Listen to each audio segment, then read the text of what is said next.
ABS-CBN Corporation, often referred to simply as ABS-CBN, is a Philippine media conglomerate with a storied history that spans several decades.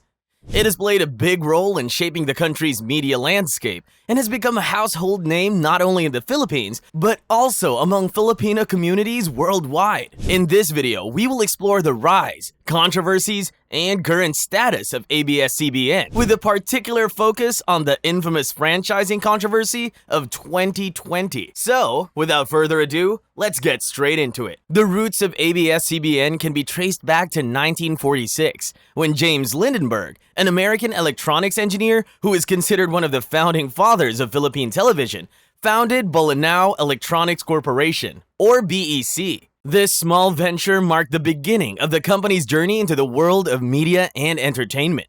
In 1951, Lindenberg partnered with Antonio Carino, the brother of the then Philippine president, in order to try their hand at television broadcasting. In 1952, BEC was renamed as Alto Broadcasting Systems, or ABS. Around the same time, there was another company called Chronicle Broadcasting Network, or CBN, founded in 1956 by Eugenio Lopez Sr. and the then Philippine Vice President, Fernando Lopez.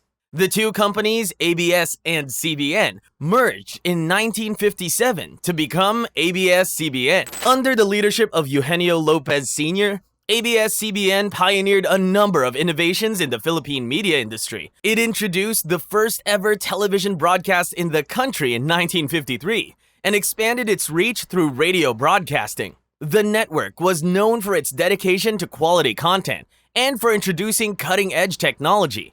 ABS-CBN was able to quickly establish itself as a leading media company in the Philippines.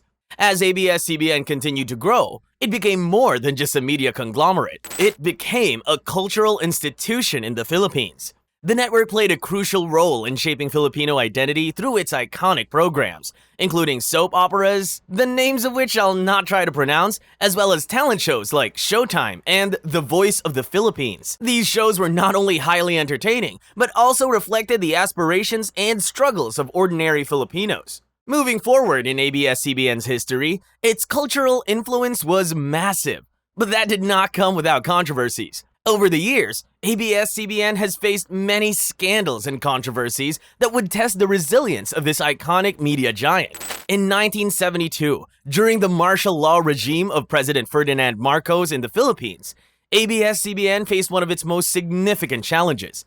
The network was shut down, and its assets were seized by the government due to alleged violations of terms in its franchise renewal. This marked the beginning of a turbulent relationship between the Lopez family, who owned ABS-CBN, and the Marcos regime. The network remained off the air for 14 years. Before we move further, let's understand what this franchise renewal is and why it is so important for Philippine broadcast networks.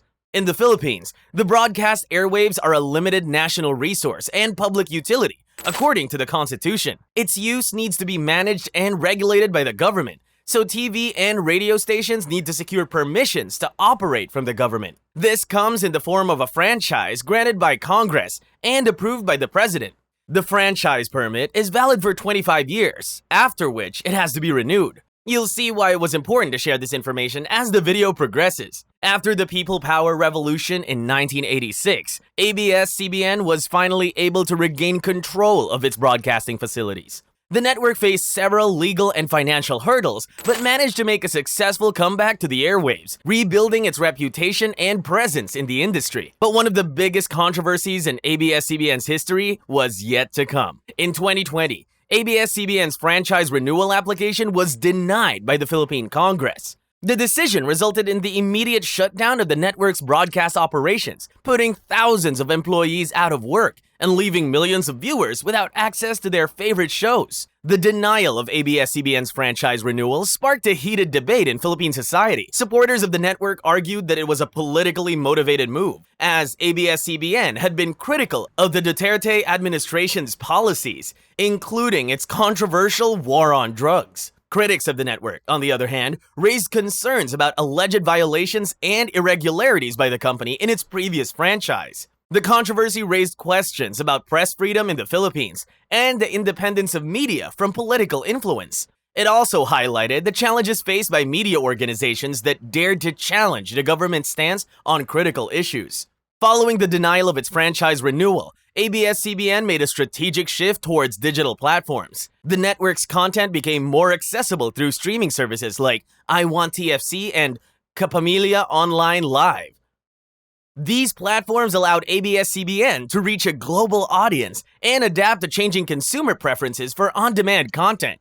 ABS-CBN also created partnerships with international media companies to expand its reach. It established alliances with streaming giants like Netflix and YouTube to distribute its content to a broader audience. On top of that, the network continued to air its shows on cable and satellite TV channels in other countries with significant Filipino communities. As you can expect, the denial of ABS-CBN's franchise renewal had a deep impact on its workforce. Thousands of employees lost their jobs, and many found themselves in an unstable financial situation. Credits to ABS-CBN. The network, along with various support groups, launched initiatives to assist affected employees, including job placement programs and financial aid. As of now, ABS-CBN continues to face legal challenges related to its franchise renewal. The network sought legal remedies to overturn the Congress's decision and regain its broadcasting rights. These legal battles really shed light on just how tricky media rules and political meddling can get in the Philippines. Anyway, ABS-CBN still does not have a valid franchise to operate broadcast channels in the Philippines. So how else has ABS-CBN responded to this challenge? Well, it underwent a rebranding and restructuring process. The network aimed to adapt to the evolving media landscape and develop a more sustainable business model. This included offering different types of content, trying out new ways to make money, and putting more resources into their digital setup. The possibility of ABS-CBN returning to traditional broadcasting remains a topic of interest.